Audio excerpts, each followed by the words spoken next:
What is the definition of a father? What is the definition of a dad? To most, these definitions are going to be virtually the same, but mine are a little different. A father is someone who feels they have done their duty by putting you on the earth. A dad is someone who will work hard and support you no matter what.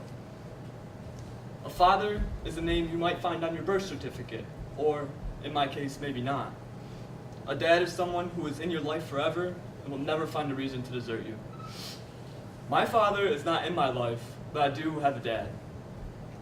Nate has been in my life since I was 1. That's 17 years, and I don't think I'm losing him anytime soon.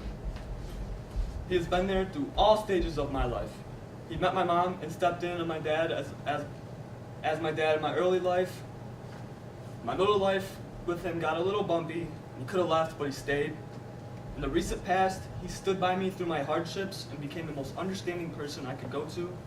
And as of now, we have a great dad and son bond as well as friendship.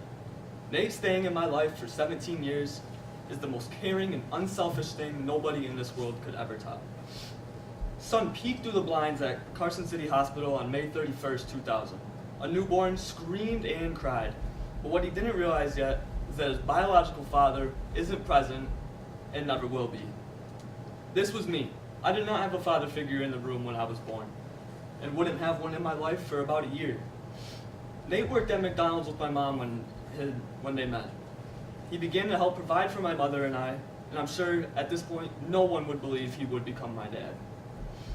Around 2003, Nate went down to Ohio to go to college, and it would have been easy for him to leave his life in Michigan behind. He was only 18 and still had his whole life ahead of him, but he decided to keep us in it.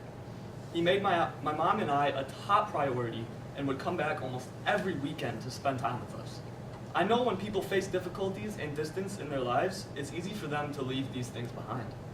It took significant unselfishness for him to do that every weekend, and for that and every other point in my early life, I am forever thankful for.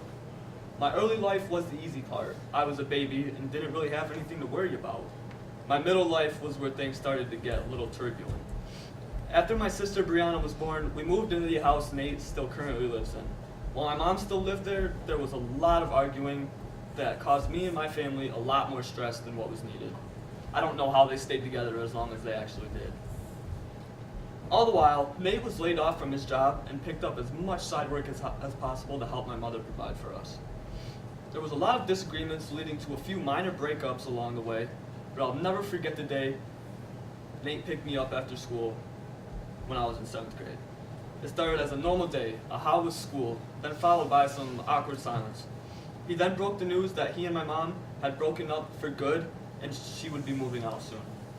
It was like a huge weight was lifted off both of their shoulders and it improved our lives. I was nervous it wouldn't be the same, but this split actually enhanced our relationship. From 7th grade up, my relationship with Nate has really improved. Nate became happier, causing Brianna and I to feel the same way. The stress from them not wanting to be together anymore was vanquished.